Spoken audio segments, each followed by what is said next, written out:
I'm Mike Dimas, and this is Pinball Shenanigans. Okay, back in the basement for some more Theater of Magic action.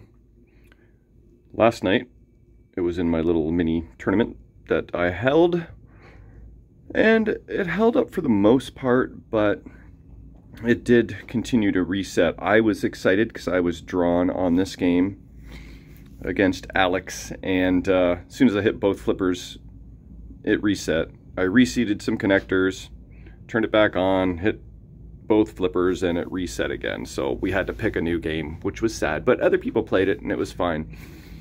So I have to, at the very least, repin a couple connectors. Oh, that reminds me, the general illumination on this side here was out. I'll show you why. Yeah, in the last video I was kind of checking out this connector here, which is general illumination.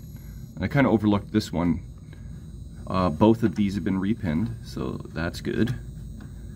This one is not. So if I wiggle on this guy here, well, it's not going to do it right yet.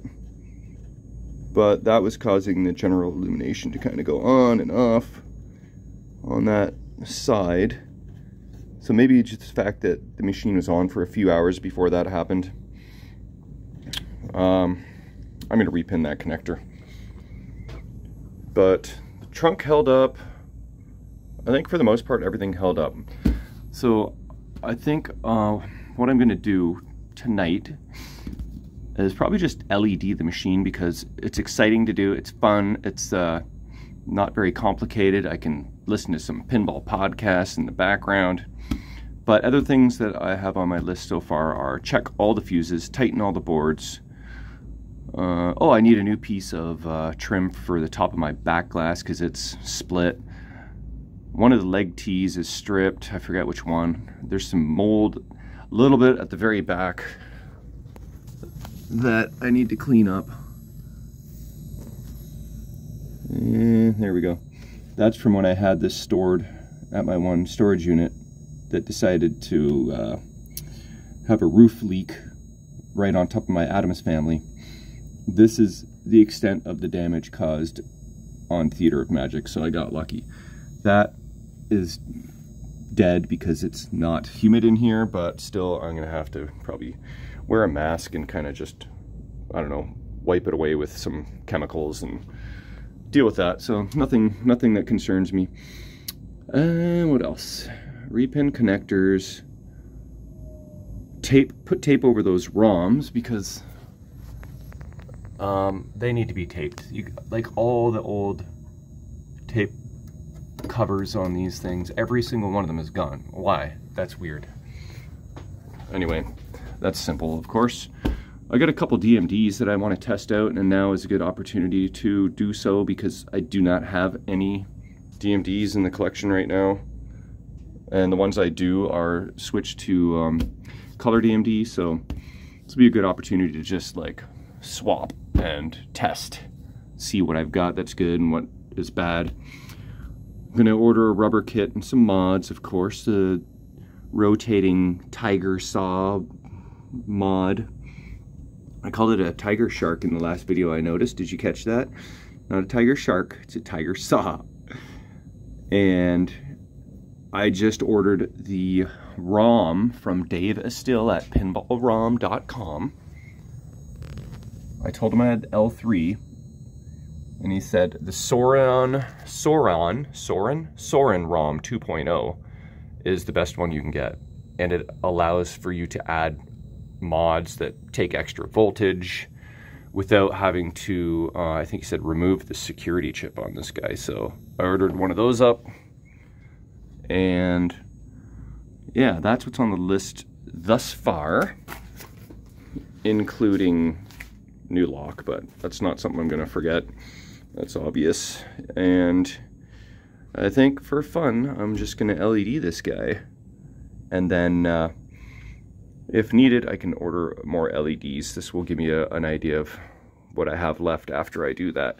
Oh, look at this super long wire. I've not seen this style. You got the micro switch right there. And look at the size of that actuator arm. Very cute. Okay, so I think that's the plan of attack. Oh, and as it stands, I stand corrected. This is the correct position for the trunk. I just didn't know what I was talking about. But I'm learning the ways of the theater of magic, how things are supposed to work, and what to look for when they're not. That's half the fun, is kind of just figuring out how the mechs work and how to fix them. And, you know, sometimes I would like read an entire Pinside thread before I did a machine, just to see what I should be looking for, like for South Park, for example. What should I keep an eye on? How to, you know, what issues might pop up, and that's very handy and helpful. But sometimes it's just fun to go in blind and see if you can figure out shit on your own, and then go like look at the forums and kind of see what other people are doing with theirs, what kind of mods I should do, what are even available. But yeah, so that's part of the whole process. So I think it's LED time. Have one more look here at, I'll turn off the light, put the speaker back up, speaker panel, there we go. So this is the before. It actually doesn't look that bad. It is a little bit dark,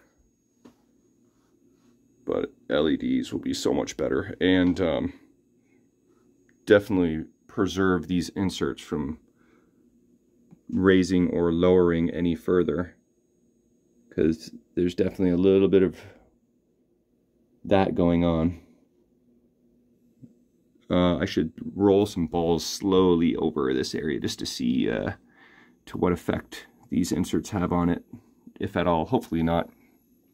Alright, it's LED time. Alright, the back box is finished, and it's very interesting when you look at this through the camera versus real life. Real life, you can't really tell the shade differences at all, but looking through the camera, this looks like a friggin' multitude of yellows and oranges.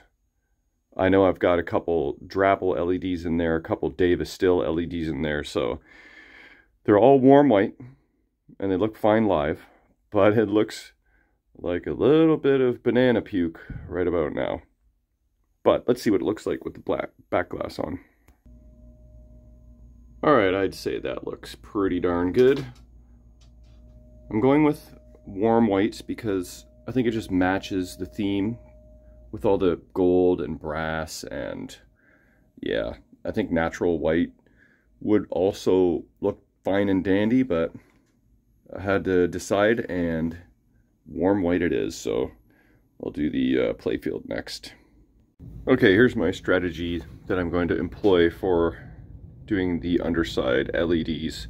Well, I'm going to clean up these inserts, although they're, there's a little bit dirty. I'll clean up the underside of the inserts, but instead of having the machine on, I just put my lamp like that, so I can see what color I want to put for each LED. Like, for example, these guys I will color match. These will probably go all warm whites. This will be warm white, etc. This will be red, and so on and so forth. So I'm just removing the whole LED board because it's going to be a little bit easier that way.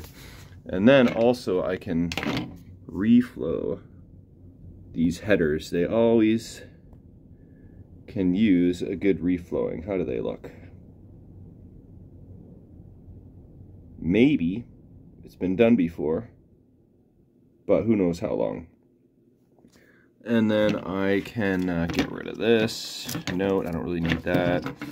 And sometimes these guys need a little bit of reflowing too, because just the act of putting in bulbs and taking them out kind of puts pressure on the legs there, and then kind of cracks the solder. How does that look? Looks okay. That looks like, has that been reflowed? Maybe not. Maybe that's just the wear from the socket turning. Anyway, that's my strategy. I'll do that board by board. So one there, Another one there.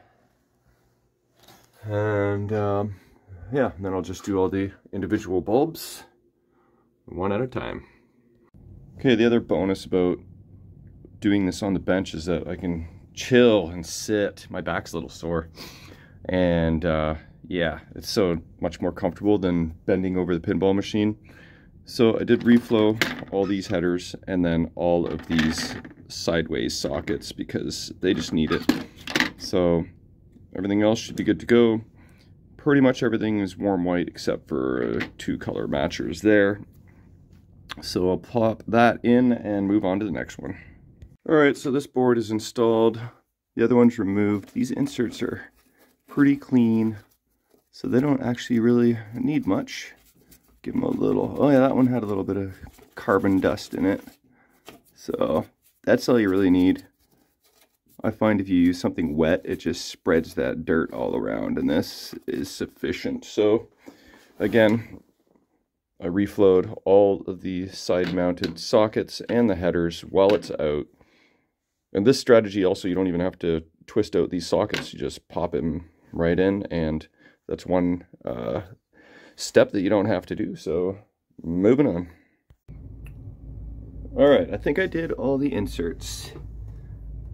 There's a good chance I missed a couple or more, and there's a very good chance that not all of them work, because sometimes you need to finagle with the bulbs a little bit, spread the legs on them and make sure you got good continuity.